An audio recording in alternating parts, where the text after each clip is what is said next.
So, what does it really mean to be mature? We tend to think it's about hitting a certain age or getting that promotion or whatever. But true maturity, it isn't some finish line you cross. It's a journey.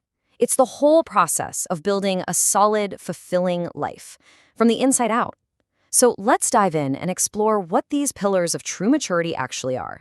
And honestly, the whole journey kicks off right here with this really powerful idea from psychotherapist Nathaniel Branden.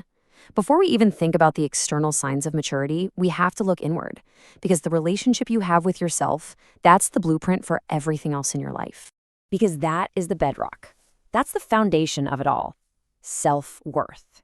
And let's be clear, high self-esteem isn't about being arrogant or thinking you're better than everyone. Not at all. It's more of a quiet confidence that literally influences how you show up to work, how you interact with friends, and ultimately, what you believe you're capable of achieving. Now, what I love about this is how it's framed. Self-esteem isn't some optional extra, right? It's not a luxury item you can just pick up. It's described as a profound spiritual need. And here's the kicker. No one else can just give it to you. The responsibility for building it is 100% on you. It's a gift that you have to give to yourself. Okay, so how do we actually start building this foundation? Well, that brings us right to our first pillar, master yourself. This is all about the inner game. It's about getting a handle on your internal world, your thoughts, your emotions, and your ability to really stand on your own 2 feet. Let's just break this down. It all starts with self-control, which is really about learning not to let your emotions completely run the show. From there, once you've got some control, you can build real self-reliance, the ability to face your own battles. And that, in turn, helps you develop true self-confidence, which is really rooted in just accepting yourself. And all of this makes the final step possible, just being kind to yourself. Treating yourself with the same compassion you'd give to a good friend. And this right here, this is the payoff. This is what you get when you master yourself. When you build that internal strength, you just start to trust your own gut, your own compass. You're way less worried about what everyone else thinks, and you're more confident just charting your own course. So where do we go from there? Well, once you start mastering your inner world, you can move on to the second pillar, master your path.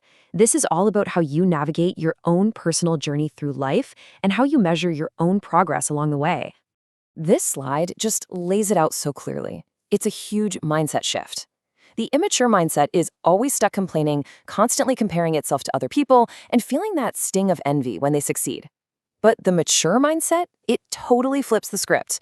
It practices contentment, focuses on its own unique journey, and can genuinely feel happy for other people's wins. So how do we actually put this into practice? Think of it like building a personal toolkit for your own journey.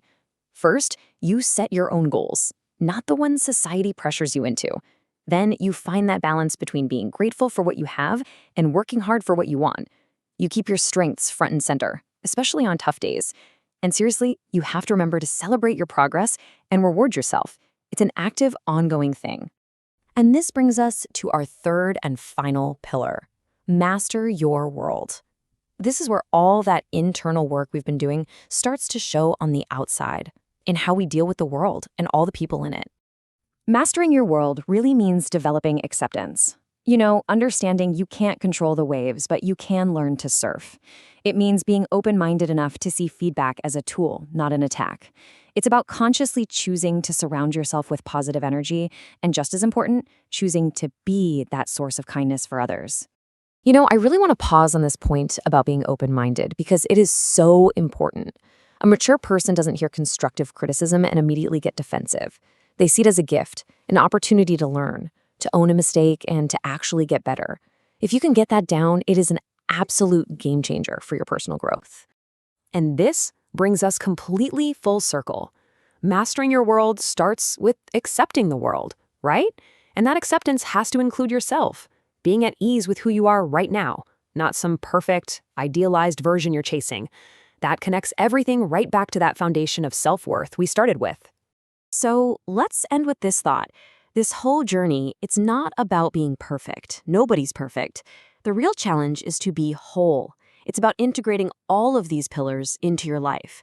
So the only question left, really, is when you look at these 3 pillars, mastering yourself, your path, and your world, where will you start?